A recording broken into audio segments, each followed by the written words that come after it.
শ্রী শ্রী নাম চিন্তামণি কিরণ কণিকা দ্বাদশ প্রকাশ।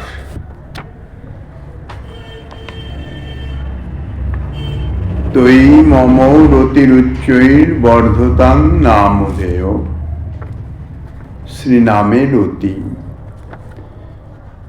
শ্রী চৈতন্য চরিতামৃতে পূজ্যপাদ কবিরাজ গোস্বামী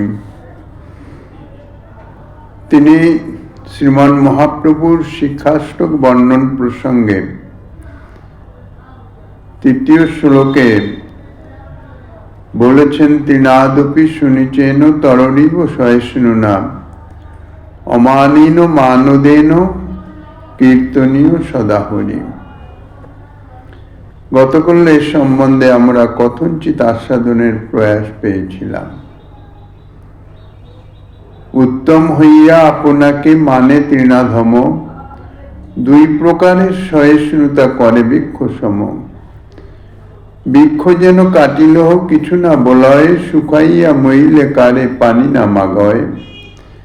যেই যে মাগয়ে তারে দেয় আপন ধন, ঘর্মবৃষ্টি সহে আনের করয়ে রক্ষণ। উত্তম হইয়া বৈষ্ণব হবে নিরভিমান, জীবে সম্মান দিবে জানি কৃষ্ণ অধিষ্ঠান। এই মতো হইয়া যেই কৃষ্ণ নাম লয়, কৃষ্ণের চরণে তার প্রেম উপজয়। শ্রী চৈতন্য চরিতামৃতের এই বর্ণনা, ইহাতে মনে হয় তৃণাদপি শুনিচ তরুণায় সহিষ্ণু হয়ে কৃষ্ণ নাম গ্রহণ করলে তবে শ্রীকৃষ্ণ চরণে প্রেমোদয় হবে, তার আগে হবে না। কিন্তু বাস্তবিক এইরূপ তাৎপর্য যদি এই শ্লোকের অর্থ হিসাবে গ্রহণ করা হয়, তাহলে শ্রী নামের মহিমা কথঞ্চিত ক্ষুণ্ণ হয়ে পড়ে। প্রেমদান বিষয়ে শ্রীনামের একটা অপেক্ষা এসে যায়, সাধকের তৃণাদপি সুনিচনতা ইত্যাদি গুণের অপেক্ষাযুক্ত হয়ে পড়েন শ্রীনাম। কেননা সাধকের এই অবস্থা, অর্থাৎ তৃণাদপি সুনিচ তরুণের রূপী সহিষ্ণু, এই অবস্থা হয়ে শ্রীনাম গ্রহণ করলে তবে প্রেম প্রাপ্ত হবেন, এরকম একটা অপেক্ষা এসে যায়। কিন্তু শ্রীনাম তো কোনো অপেক্ষা নাই, সর্বাপেক্ষা রহিত, সর্বনিরপেক্ষ, অচিন্ত সর্বশক্তিযুক্ত শ্রীনাম। জনৎকৃত্যা পততি মুখং বেদায় স্বপিতি। জনৎকৃত্যা পততি অর্থাৎ ঠন করে পড়িতেছে বা হা করিয়া ঘুমাইতেছে। এইরূপ ন্যায় অনুসারে শ্রী চৈতন্য চরিতামৃতের এই মতো হইয়া যেই কৃষ্ণ নাম লয়, এই যে কথাটা, এর তাৎপর্য সেই হিসাবে গ্রহণীয়। অর্থাৎ কোন দ্রব্য মাটিতে পড়বার পরেই ঠন করে শব্দ হয়, শব্দ হবার পর তো পতিত হয় না। কিন্তু বাক্যে কি বলা হচ্ছে? ঠন করে পড়েছে, অর্থাৎ জনৎকৃত্যা পদ্ধতি, ঠন করে পড়িতেছে। আগে শব্দটা উচ্চারিত হচ্ছে, শব্দ করে পড়ে গেল, কিন্তু না পড়া পর্যন্ত তো বাস্তবিক শব্দ হয় না। লোকে পূর্বেই মুখবেদন করে পরে নিদ্রিত হয় না, হা করে ঘুমাচ্ছে, তো ঘুমের আগে হা করেনি কেউ, ঘুমাতেই কখন নিদ্রাযুক্ত অবস্থায় তার মুখবেদন হয়ে যায়। গাঢ় নিদ্রার মধ্যে স্বভাববশতই এটি হয়ে যায়। সেই রকম প্রেমের অঙ্কুরোদ্গমে মানশূন্যতা, খান্তি, নামগানে সদা রুচি, এই যে বৈষ্ণবের গুণাবলী যাহা বর্ণিত আছে,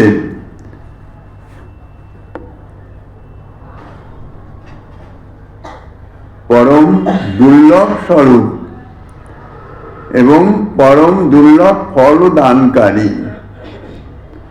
অকিঞ্চনাক্ষর সাক্ষাৎ ভক্তিরূপ ষান্মুখ্য কিরূপে হয়ে থাকে। শ্রীজীব গোস্বামীপাদ শ্রী ভক্তি সন্দর্ভের 179 অনুচ্ছেদে বলছেন যে পরম দুর্লভ স্বরূপ এবং পরম দুর্লভ ফলদানকারী এই যে অকিঞ্চনাক্ষ সাক্ষাৎ ভক্তিরূপ ষান্মুখ্য তা কিরূপে হয়ে থাকে, এটা বলবার জন্য শ্রীমদ্ ভাগবতের ষান্মুখ্যের মূল কারণ বলছেন ভবাপ বর্গ ভ্রমত ইত্যাদি শ্লোকে। যদা সৎসঙ্গম ভবেত্তদা ভবাপবর্গ ভবেদিতি বক্তব্যে বৈপরীত্যে ন নির্দেশস্তত্র সৎসঙ্গমস্য শীঘ্র কারিত্বয়া আবশ্যকতয়া চ হেতু বিবক্ষয়া। অর্থাৎ যে কালে সৎসঙ্গ হবে সেই কালে সংসার ক্ষয় হবে। এইরূপ প্রথমে সৎসঙ্গরূপ কারণের উল্লেখ করে তাহার ফল সংসার ক্ষয় পরেই বলা উচিত ছিল, কেননা আগে তো সৎসঙ্গ হবে এবং সৎসঙ্গের প্রভাবে তাহার সংসার ক্ষয় অর্থাৎ জাগতিক ভোগাসক্তি দূরীভূত হয়ে যাবে। তো সেটা না বলে বিপরীত ক্রমে প্রথমে ফলস্বরূপ সংসার ক্ষয় উল্লেখ করে তারপরে ফলের কারণ সৎসঙ্গ বলেছেন। অতএব এখানে জানতে হবে যে সৎসঙ্গের ফল এতই শীঘ্র হয়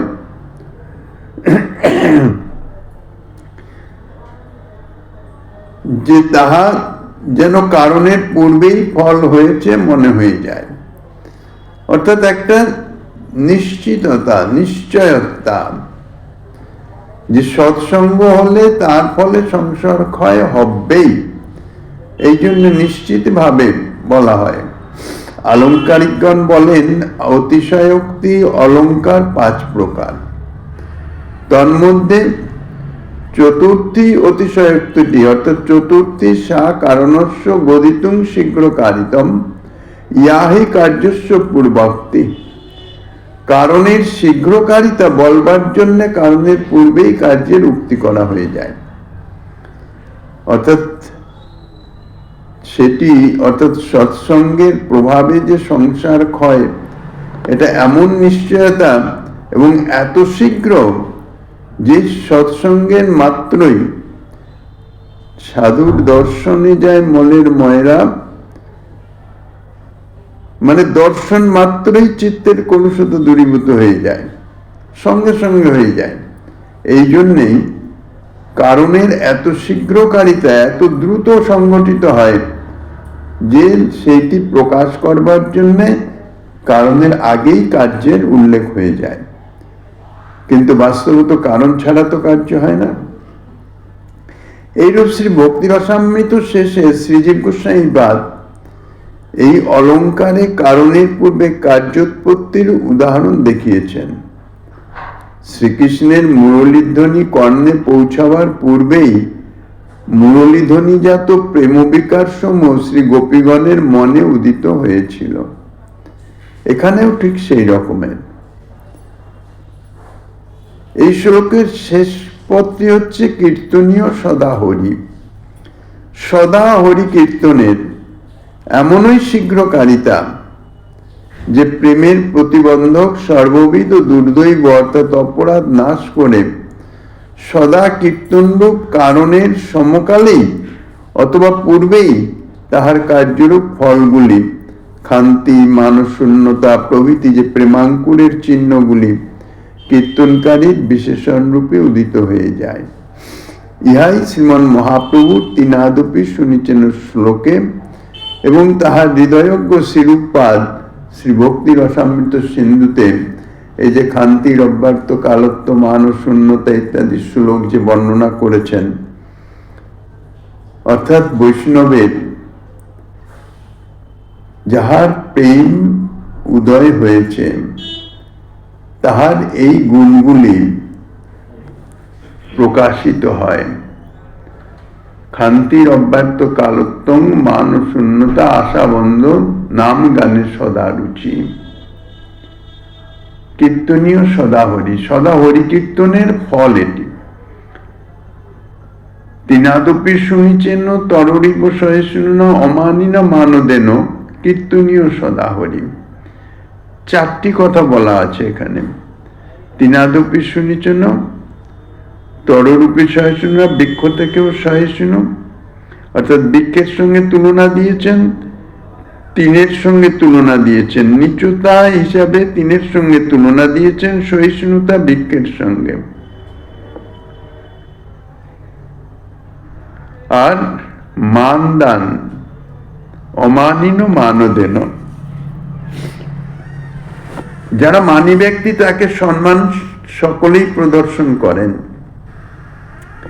কিন্তু যিনি সম্মান প্রাপ্তির যোগ্য নন জাগতিক বিচারে, তাহাকে সম্মান প্রদান করা, এটি হচ্ছে একটা মস্ত বড় গুণ। যার নিজের সম্মান প্রাপ্তির আকাঙ্ক্ষা না থাকে, অর্থাৎ যিনি নিজে অমানী হতে পারেন, একমাত্র তিনি, তার মধ্যেই এই গুণটি প্রকাশিত হয়। কিন্তু নিজের যদি সম্মান প্রাপ্তির বিন্দুমাত্র আকাঙ্ক্ষা থাকে, তাহলেও যিনি সম্মান প্রাপ্তির যোগ্য নন তাহাকে সম্মান প্রদর্শন করতে তিনি পারেন না।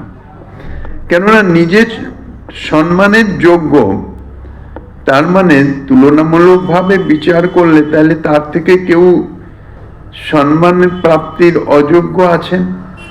সেই জন্যই নিজের যোগ্যতা বিচার করতে গেলে তো কারো নিম্নতা থাকবেই তুলনামূলকভাবে। কাজেই সেই জন্যে যিনি সর্বদা নিজেকে সম্মান প্রাপ্তির অযোগ্য মনে করেন, তিনি শুধু অমানিকে মান দিতে পারেন। অর্থাৎ যিনি সম্মান প্রাপ্তির যোগ্য নন তাহাকে মান প্রদান করতে পারেন। তো এই যে তিনটি গুণ, এই তিনটি গুণ প্রকাশিত হবে কীর্তনীয় সদাহরির প্রভাবে। ইহাই হচ্ছে মূল কথা। এই তিনটে যে তিনটে কার্যের কথা আগে উল্লেখ করেছেন, কারণের কথা বলছেন পরে। কীর্তনীয় সদাহরি, সদা সর্বদাই নিরন্তর হরি সংকীর্তন করতে থাকলে ধীরে ধীরে ধীরে ধীরে এই গুণগুলি এসে প্রকাশিত হয়ে যায়। এবং সেই সঙ্গে ভক্তিরসামৃত সিন্ধুর এই যে 9টি গুণের কথা, খান্তি, অব্যর্থ কালত্ব, মান ও শূন্যতা, আশাবন্ধ, নাম গানে সদা রুচি ইত্যাদি, এইগুলি প্রকাশিত হয়। কিন্তু সকলের মূল হচ্ছে কীর্তনীয় সদাহরি। সদা সর্বদাই যে অবস্থায় আছো সেই অবস্থা থেকেই সদা সর্বদাই কীর্তন করো, অর্থাৎ হরি নাম করো। কর্ম প্রসঙ্গে হোক, শয়নে হোক, বচনে হোক, যে কোনো অবস্থায় এই নাম অভ্যাস, সদা সর্বদা হরিনাম করার অভ্যাস, এটি করতে থাকলে ধীরে ধীরে ধীরে ধীরে এর কার্য ক্রিয়া হবে। যেমন আয়ুর্বেদিক ঔষধ বা হোমিওপ্যাথি ঔষধ সঙ্গে সঙ্গে কাজ করে না, গ্রহণ করতে থাকলে ধীরে ধীরে ধীরে ধীরে তার ক্রিয়া, অর্থাৎ যে ক্রিয়াটি প্রকাশিত হয় সেটি একদম স্থায়ী ক্রিয়া, তার আর কোনো প্রত্যাবয় হয় না।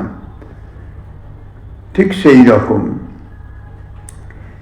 এতৎ প্রসঙ্গে আলোচ্য এই যে শ্রী নাম অনুশীলনকারীর অন্যান্য অপরাধ, অর্থাৎ এই যে কীর্তনীয় সদাহরি, এই যে গুণগুলি তিনাদপি শুনিছেন বা তররিব সহিষ্ণু, এগুলি প্রাথমিক অবস্থায় নেই।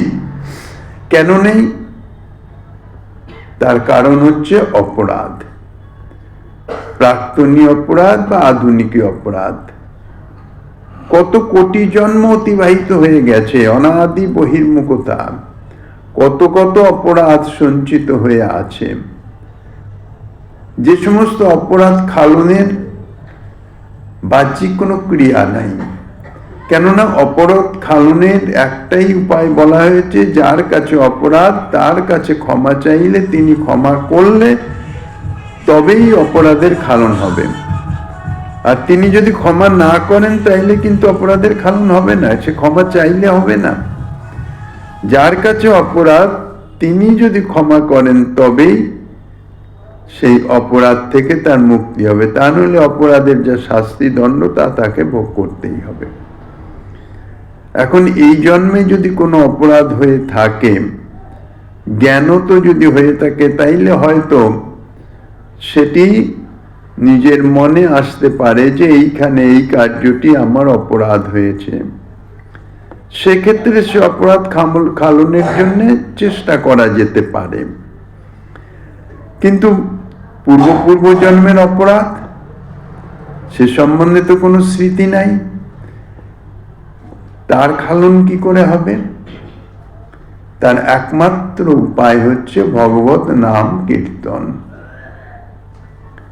নিরন্তর হরিনাম কীর্তন করতে থাকলে তার চিত্তের যে অপরাধগুলি ধীরে ধীরে অপরাধের গুরুত্ব অনুযায়ী ধীরে ধীরে ধীরে ধীরে সেগুলি ক্ষালন হতে থাকবে, পরিষ্কার হতে থাকবে।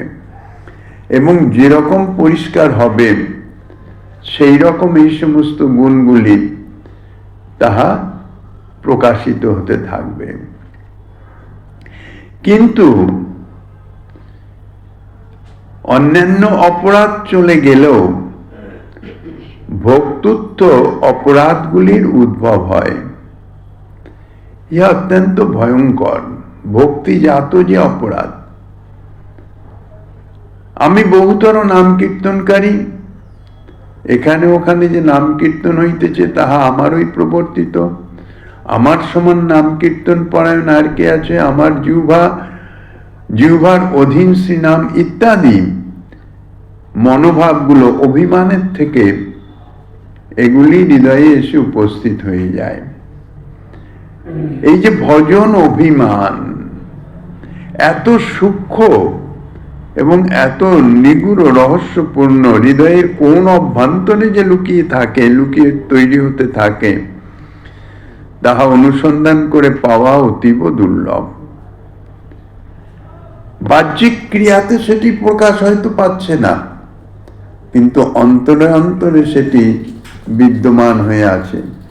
আমি অধিক ভজনকারী, এবং তার যে বিপরীত ক্রিয়াগুলি সেইগুলি প্রকাশিত হয়ে যায় আচরণে। সেখানেই অপরের প্রতি যে একটা হেয়ত্ব বোধ সেটি এসে যায়, অপরাধের সৃষ্টি হয়ে যায়। কেননা আমি বেশি ভজন করি। এই শুদ্ধ ভক্তি মার্গে প্রবেশ করে এই যে অভিমানটা, এটা থেকে এড়ানো বড় কঠিন। সাধারণ যারা মায়ামুগ্ধ জীব, যারা এখনো ভক্তির গন্ধাভাসও পায় নাই, ভক্তি রাজ্যে প্রবেশেরও কোনো সুযোগ তাদের হয় নাই, তারা ভক্তি রাজ্যে নাই, তাদের প্রতি একটা হেয়তা বোধ। কেননা তারা যে ভক্তির যে আচরণ, বৈষ্ণবীয় আচার আচরণ সম্বন্ধে সর্বদা অনভিজ্ঞ। তাদের অজ্ঞতা প্রসূত আচরণের ত্রুটি বিচ্যুতি সেগুলি প্রকাশিত হয়ে যায়, এবং তার ফলে তাদের প্রতি একটা হেয়তা বোধ এটি এসে যায়। ইহা হচ্ছে ভক্তিত্ব অপরাধ, ভজনের অভিমান। কিন্তু বিচার করলে বোঝা যায় যে এক সময় আমিও তো এদের মতনই অজ্ঞ ছিলাম, এই জাতীয় আচরণ আমার মধ্যেও ছিল। এখন বৈষ্ণবের সঙ্গে সদাচার পালন করতে করতে আমার এই অবস্থায় এসেছি। কিন্তু এই ভাবটি মনের মধ্যে আসে না। হয়তো বাহ্যিক তার কোনো প্রকাশ নাই, কিন্তু ভিতরে ভিতরে অন্তরে সুপ্তভাবে ক্রিয়া করে একটা হেয়তা বোধ, যার ফলে অপরাধ হয়ে যায়। এই অবস্থায় এই যে অপরাধগুলি, এই অপরাধগুলি থাকাকালীন নাম কীর্তন হয়, কখনো হয় কখনো হয় না। নাম শুধু উচ্চারণ করলেই তো কীর্তন হবে না। প্রেমের প্রতিবন্ধক ওই সকল দম্ভজনিত অপরাধ যাতে নতুন করে উদ্ভবের অবসর না পায়, এই জন্যেই তিনাদপি শ্লোকে সদা হরিকীর্তনের বিধান করা হয়েছে। এবং সদা হরিকীর্তনের ফল কীর্তনকারীর গুণ রূপে প্রকাশিত হয়, ইহাও জ্ঞাপিত হয়েছে। সে নাম কীর্তনের রতির উদয় হলে আনুষাঙ্গিক ভাবে এই সুনিচতাদি গুণ এবং প্রেম বিকার সমূহ স্বয়ংই আবির্ভূত হয়ে যায়। কিন্তু রতি স্তরে পৌঁছাতে হবে, তারপর তো রতি স্তরের আগে অনেকগুলি স্তর অতিক্রম করতে হয় ভজনের ক্রম হিসাবে। নাম কীর্তন করলেই তো হবে না। নাম কীর্তন করতে করতে যখন অপরাধ খালন হবে, চিত্ত শুদ্ধ হবে, সেই শুদ্ধ চিত্তে যখন নাম, অর্থাৎ নাম তো চলছে, কিন্তু নাম চলতে চলতে যখন চিত্ত শুদ্ধ হবে, সেই শুদ্ধ চিত্তে যে নাম প্রকাশিত হবে, তখন নামে আসবে নিষ্ঠা। তখন যে নাম হবে, তখন তিনি হবেন নামনিষ্ঠ। তারপরে রুচি, তারপরে আসক্তি, এই স্তরগুলি অতিক্রম হওয়ার পরে তারপরে রতি স্তরে নাম কীর্তনে তাহার রতির উদয় হবে, তারপরে প্রেম। সবগুলোই সংগঠিত হবে। ভজন ক্রিয়া একমাত্র নাম কীর্তন। এই নাম কীর্তন রূপ ভজন ক্রিয়ার মাধ্যমে বা প্রভাবে এগুলি হবে। কিন্তু এই ভজন ক্রিয়ার ফল প্রকাশিত হবে চিত্তশুদ্ধ হবার পরে, অর্থাৎ চিত্ত অপরাধ মুক্ত হওয়ার পরে। পাপের তো কোনো প্রশ্নই নেই। পাপ তো তুলারাশির মতন, নাম উচ্চারণ মাত্রই পাপ বশীভূত হয়ে যায়। কিন্তু অপরাধই মানুষকে এই সমস্ত গর্হিত আচরণকারীতে পরিণত করে দেয়। অর্থাৎ তাহার যত কিছু অভীষ্টের প্রতিবন্ধকতা, তাহা হচ্ছে এই অপরাধ সমূহ। এখন মনে হতে পারে আমি এই জন্মে তো এমন কোনো কর্ম করি নাই, কিন্তু পূর্ব জন্মের সেগুলি সম্বন্ধে তো আমার জ্ঞান নাই।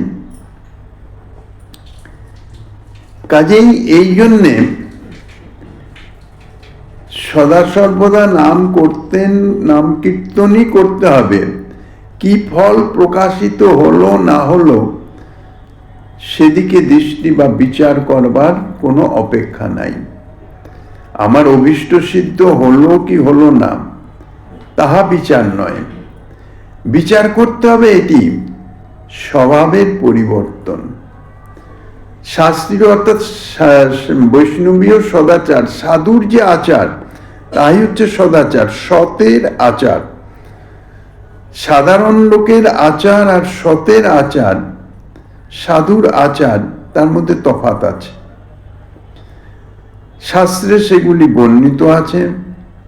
মহাজনের মুখে তাহা শ্রবণ অর্থাৎ শ্রুত হয়, তাহা শোনা যায়। বিচারটা এটাই যে আমার আচরণে সদাচার প্রতিফলিত হচ্ছে, প্রকাশিত হচ্ছে কিনা, সদাচারের প্রতিবন্ধকতা কিছু আসছে কিনা, ইহাই হচ্ছে বিচার। নাম কীর্তন করতে করতে আমার অভীষ্ট পূর্তি হলো কিনা, আমার মনোবাসনা পূর্ণ হচ্ছে কিনা, ভজন হচ্ছে কিনা, কতদূর ভজন হলো, অভীষ্টের কৃপা পেলাম কিনা, এগুলো বিচারের বিষয় নয়। কেননা শ্রীনামের মহিমা স্বতঃসিদ্ধ। যেমন অগ্নির স্পর্শ হলে তাহা পোড়াবেই, দগ্ধ করবেই, ইহা অগ্নির দাহিকা শক্তির ফল। স্পর্শমণির স্পর্শে লৌহ স্বর্ণে পরিণত হবেই, এ বিষয়ে কোনো বাধা বিঘ্ন নাই। কখনো ইহার কোনো ব্যত্যয় হতে পারে না। কাজেই হরিনাম কীর্তন করলে কীর্তনের প্রভাবে প্রেম প্রাপ্তি হবেই। তাহলে হচ্ছে না কেন? বাধকটা কোথায়? এটাই বিচার।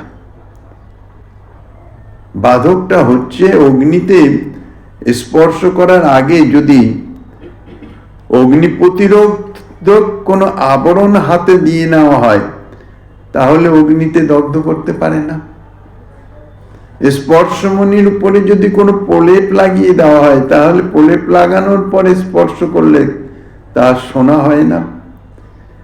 সেই রকম চিত্ত দূষিত, অপরাধের আবরণে আবরিত, দূষিত হয়ে আছে, সেই চিত্তে নিরন্তর নাম গ্রহণ করলেও তো ক্রিয়া করবে না। কিন্তু শ্রীনামের এমনই মহিমা যে সেই যে প্রলেপ অর্থাৎ আবরণ, সেটিকে দূরীভূত করে দেবে। ধীরে ধীরে ধীরে ধীরে নাম করতে থাকলে, নাম করতে করতে নামের প্রভাবে চিত্তের এই যে অপরাধের আবরণ, তাহা দূরীভূত হবেই, এ বিষয়ে নিশ্চিত বিশ্বাস। সেই বিশ্বাসে নাম করে যেতে হবে। কিন্তু বিচারটি কি? যে আমার স্বভাবের পরিবর্তন হচ্ছে কিনা, আচরণের পরিবর্তন হচ্ছে কিনা, কাম ক্রোধ ইত্যাদি রিপু পূর্বে আমাকে যেরকম বিচলিত করতো এখনো সেই রকমই করছে কিনা। যদি একই অবস্থা থাকে তাহলে বুঝতে হবে আমার নাম করা ঠিক হচ্ছে না। নাম করা হচ্ছে ঠিকই, কিন্তু পুনরায় অপরাধ সংগঠিত হয়ে যাচ্ছে। একদিক দিয়ে পরিষ্কার হচ্ছে, আর একদিক দিয়ে যদি সেটা আবার ময়লা করা হয়, তাহলে সে পরিষ্কার করে তো আর তাতে কাজ হয় না। ঠিক সেই রকম নতুন নতুন অপরাধ সঞ্চিত হয়ে যাচ্ছে, আর প্রাক্তনী অপরাধ ক্ষয় হচ্ছে, আর নতুন অপরাধ আবার প্রাক্তনীতে পরিবর্তিত হয়ে যাচ্ছে। কাজেই নাম কীর্তনের প্রভাবে যদি এইটি বিশ্লেষণ করে, অর্থাৎ বিচার করে, যে যাতে নতুন কোনো অপরাধ সংগঠিত না হয়, সে বিষয়ে সচেতনতা রাখতে হবে, সে বিষয়ে সাবধান হয়ে চলতে হবে। এবং তার জন্যই দরকার সাধু সঙ্গ, মহৎ সঙ্গ। মহৎ সঙ্গের প্রভাবে, মহৎ কৃপার প্রভাবে, মহৎ আনুগত্যের প্রভাবে এই বিচার বা বিশ্লেষণ, আত্মবিশ্লেষণের সামর্থ্য এসে উপস্থিত হয়। তখন বিচার আসে যে আমার আচরণ সত্যি সত্যি ঠিক ঠিক হচ্ছে তো, আমি যে নাম করছি আমার আবার নতুন অপরাধ সংগঠিত হচ্ছে না তো, কারোর প্রতি হেয়তা ভাব আসছে না তো, তিনাদপি সুনিচ ভাবটি স্বতঃস্ফূর্ত হবে, কিন্তু আমাকে তো চেষ্টা করতে হবে তার জন্যে।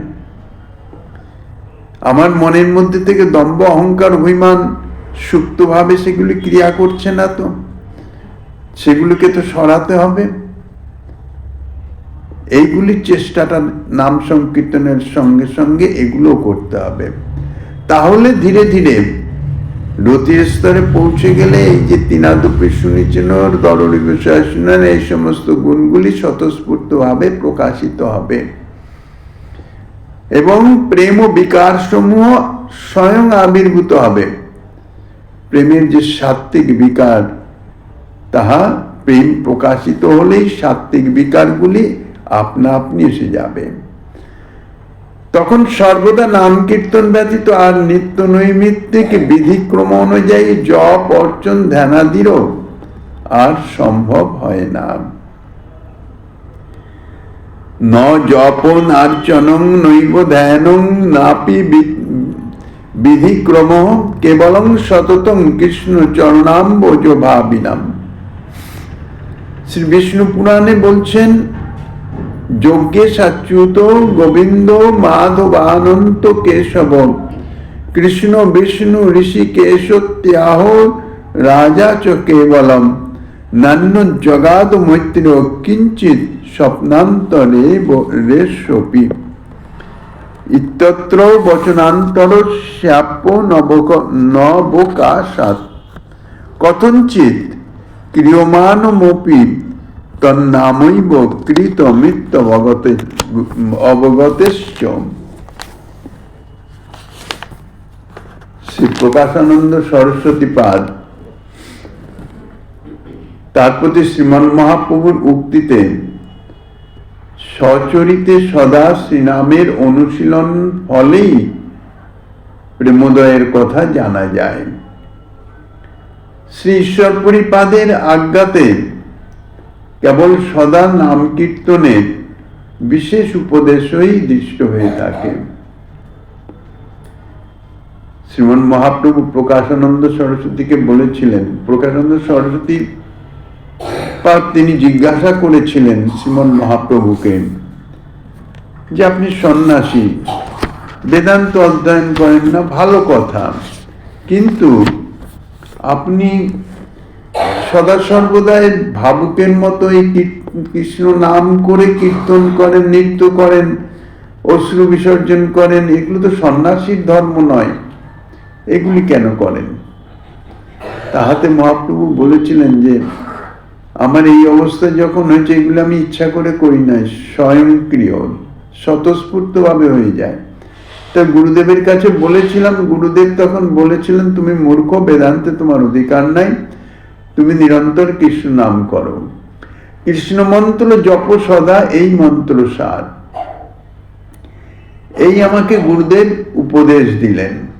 এই আজ্ঞা পাইয়া নাম লই অনুক্ষণ, নাম লইতে লইতে মোর ভ্রান্ত হইল মন।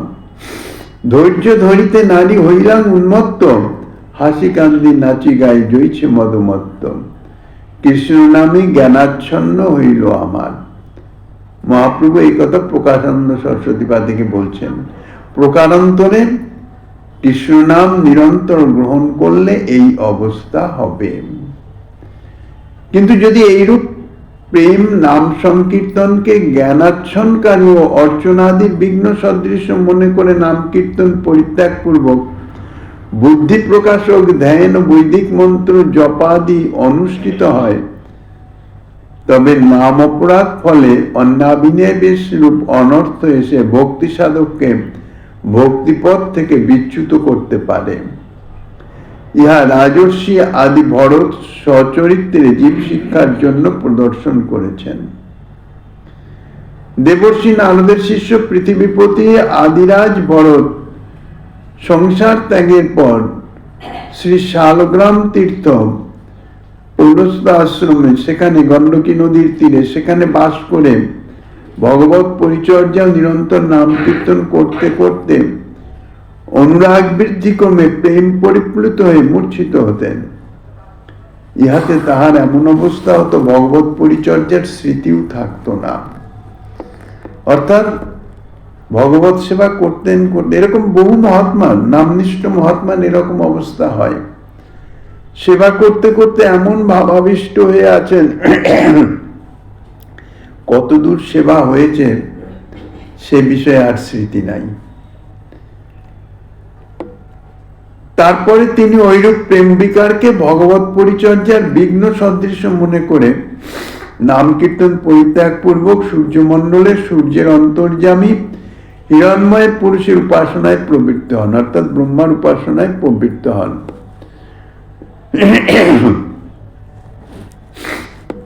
তদনন্তর হরিণ শিশুর প্রতি দয়ার উদ্রেক হয়ে তাহার লালন পালন আদি অভিনিবেশে ক্রমশ তাহার ভক্তি বাধাপ্রাপ্ত হয় এবং তিনি হরিণ দেহ লাভ করেন। প্রারব্ধ কর্মরহিত প্রেমিক ভক্ত সে নাম সংকীর্তন পরিত্যাগ করে অন্যরূপ ভগবত উপাসনায় প্রবৃত্ত হলে এইরকম ভাবে অনর্থগ্রস্ত হতে হয়। এটি জগজ্জীবকে শিক্ষাদানের জন্য শ্রী ভরত মহারাজের এই রকম অভিনয়।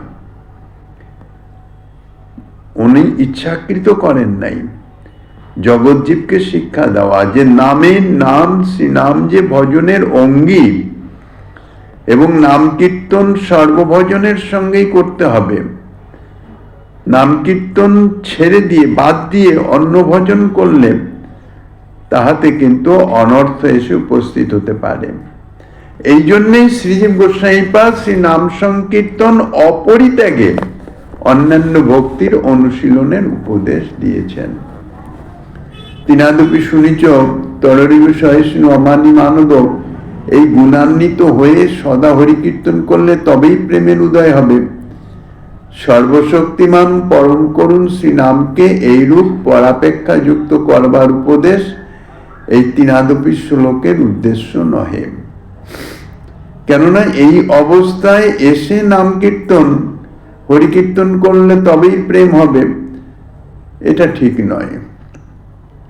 এই শ্লোকের প্রকৃত তাৎপর্য অবধারণের অভাববশতই বৈষ্ণব হইতে ছিল মনে বড় সাধ, তিনাদপি শুনিচ শ্লোকে পড়ে গেল বাদ। এই সমস্ত কতগুলি মানে প্রবাদ বাক্য যাহারা সাধারণ তাহারা সৃষ্টি করেছেন। প্রায় শোনা যায় অনেকের মুখেই যে বৈষ্ণব হইতে ছিল মনে বড় সাধ, তিনাদপি শুনিচ শ্লোকে পড়ে গেল বাদ। এই উদ্ভট কবিতাও উদ্ভট হয়েছে। প্রকৃত এগুলি যথার্থ যাহারা সাধক বা ভজন পরায়ণ তাদের উক্তি নয়। ব্যাকরণের হেত্যাভাস যুক্ত সূত্রাদির দ্বারা উক্ত মতবাদ স্থাপনের চেষ্টাও দেখা যায়। শ্রীজীব গোস্বামীপাদ ভক্তি সন্দর্ভের অন্যত্র তিনি বলেছেন, গত ভীত্যাদয় গুণা নামৈক তৎপরতা সম্পাদনার্থা নতু কীর্তনাঙ্গ ভূতা ভক্তি মাত্রস্য নিরপেক্ষত্বং তস্য তু সুতরাং তাদৃশ্যত্বমিতি। নির্ভয়, জিতনিদ্র, নিঃসঙ্গ, নির্বিন্ন, লক্ষ্যপথে দৃষ্টিযুক্ত, মিতভুক ও প্রশান্ত হয়ে শ্রীহরির নাম কীর্তন করবে।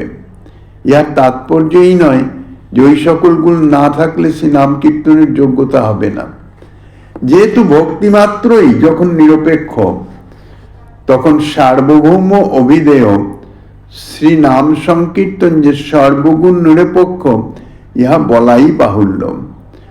ওই সকল গুণ একমাত্র শ্রীনামের প্রতি তৎপরতা সম্পাদনের জন্যই নিমিত্ত, অর্থাৎ চেষ্টা করতে হবে, তাহা নাম কীর্তনের অঙ্গস্বরূপ নয়। ওই সকল গুণগুলো বা ওই অবস্থায় উন্নীত হয়ে তারপর নাম কীর্তন করব তাহা নয়।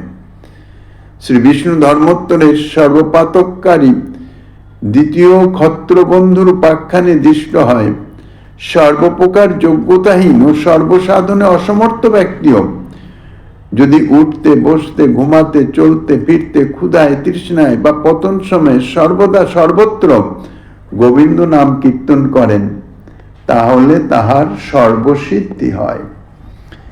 ইহা দ্বারা নাম কীর্তনকারীর যোগ্যতার অপেক্ষারাহিত কোন রকম যোগ্যতার বিচার করেন নাই।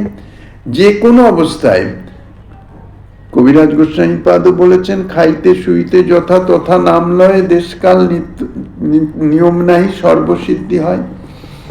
নাম কীর্তন করবার কোনো বিধি নিষেধ নাই। নাম কীর্তন করবার কোনো যোগ্যতা অযোগ্যতার ব্যাপার নাই।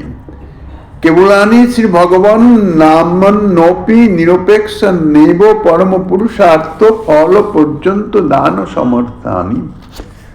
অন্য অপেক্ষা রহিত কেবল শ্রী ভগবান নামসমূহই পরম পুরুষার্থ ফলস্বরূপ যে প্রেম, সে পর্যন্ত দানে সমর্থ, অর্থাৎ সেই পর্যন্ত শ্রীনাম দান করতে পারেন, তার সামর্থ্য আছে। কিন্তু তার জন্যে চিত্তটাকে তো সেই প্রেম ধারণের যোগ্য করতে হবে, তো তা নইলে তো আর প্রেম দিলেই তো সে রাখতে পারবে না। শ্রীমন মহাপ্রভু উপদেশ তিনাদপি শুনিছেন এই শ্লোকে অন্য প্রত্যয় বিধি অর্হ ভবিষ্যৎকাল বুঝাইতে ব্যবহৃত হয়, অর্থাৎ যোগ্যতা বা ভবিষ্যৎকাল বুঝাবার জন্যেই। এই বাক্যে কর্মবাচ্যের প্রয়োগ থাকায় কর্মেরই অর্থাৎ শ্রী হরিনামেরই প্রাধান্য এবং কীর্তনীয় পদটি কর্মেরই বিশেষণ, কীর্তনীয় সদাহরি, তাহা কর্তার সহিত অন্বিত হতে পারে না। সুতরাং তিনাদপি শুনিছেন আদি শব্দের দ্বারা কীর্তনকারীর যোগ্যতা কথিত হয় নাই, যে এই যোগ্যতায় উন্নীত হয়ে তারপর কীর্তন করবে এ কথা বলেন নাই। হরি কীর্তনের যোগ্য, অন্য কোনো বস্তু নয়, ইহাই প্রকাশিত হইতেছে। অনিয় প্রত্যয়ের আকাঙ্ক্ষিত কেবল ভবিষ্যৎকালের নিষেধের জন্য সদাপদ যুক্ত হয়েছে, অর্থাৎ সদা সর্বদাই কীর্তন করবে, কখনো কীর্তন ছাড়বে না।